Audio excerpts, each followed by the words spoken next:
Title: The Roar Beyond the Fence. The sun hung like molten gold over the Mabira Wildlife Safari in Uganda, where the air shimmered with heat and the distant cries of animals sang in harmony with rustling grass.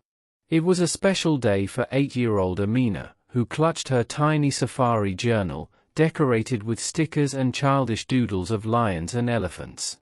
Her father, Daniel Okafor, a Nigerian wildlife biologist, had finally agreed to bring her on one of his research trips, a day she'd dreamed of for months. Knowing the risks, Daniel ensured Amina remained in the visitor safe zone, a heavily protected part of the safari reserve. A seasoned staff member named Lucy, known for her gentle nature, was assigned to keep watch. "Just an hour," Daniel had said, pressing a kiss to Amina's forehead. "I'll be back before the sun moves an inch." But the heat lulled Lucy into a nap. And curiosity, bright, innocent, dangerous, got the better of Amina. With her journal in hand and a mind full of adventure, she slipped past the gates unnoticed, following the faint echo of her father's voice on the wind. The deeper she wandered, the more the safari changed. The bright sounds of the safe zone dimmed, replaced by low hums, whispers of wind through trees, and the occasional distant roar. She passed towering acacia trees, butterflies, and footprints she believed belonged to elephants. But as she reached a clearing near the edge of the forest, she froze. A low grunt. A shadow moved. Then a massive silverback gorilla emerged from behind a baobab tree. It shouldn't have been there. The Mabira Wildlife Safari didn't have gorillas. At least, none that were officially documented. The animal's eyes locked with hers, dark, intelligent, wild. Amina trembled, dropping her journal. The gorilla grunted again, agitated, confused, possibly threatened. She turned to run, but tripped on a tree root, landing hard on the dusty earth. She screamed. Miles away, Daniel had just finished logging data when the radio crackled. "Daniel, it's Lucy. Amina's gone."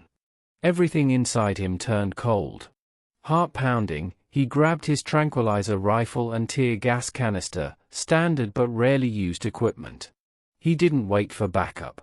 The tracker in Amina's shoe, something Daniel insisted she wear for safety, pinged a signal near the eastern fringe of the safari.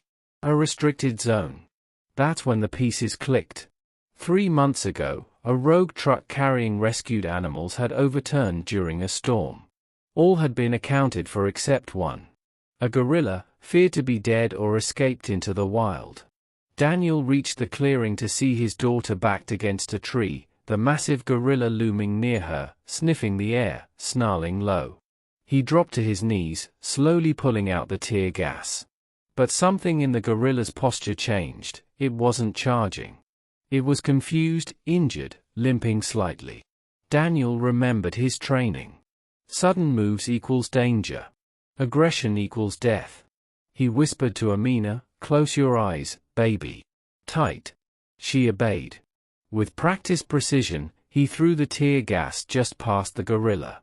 The canister hissed and released a plume of stinging smoke. The animal growled in shock and retreated several steps, disoriented. Then Daniel took his shot. Phut! The tranquilizer dart hit the gorilla's flank. It roared in pain, staggered, then fell to its knees and slumped sideways.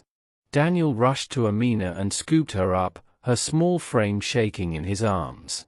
"I'm sorry, Daddy," she whispered into his chest. Later that evening, wildlife authorities confirmed it was the missing gorilla, named Bakery, once part of a cross-border rescue program. He'd survived alone for months, wounded, hungry, scared, hidden in the forest fringes. The entire safari was thrown into review. Lessons learned. Even in the safest zones, vigilance is critical. The adult who was meant to watch Amina had only dozed off briefly, but it was enough to put a child in mortal danger. Technology saves lives.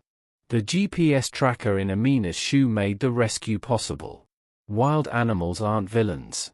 Bakery was scared and injured, not intentionally aggressive. His confusion came from isolation, not malice. Every safari, no matter how safe, requires utmost respect. Nature doesn't always follow the boundaries humans draw.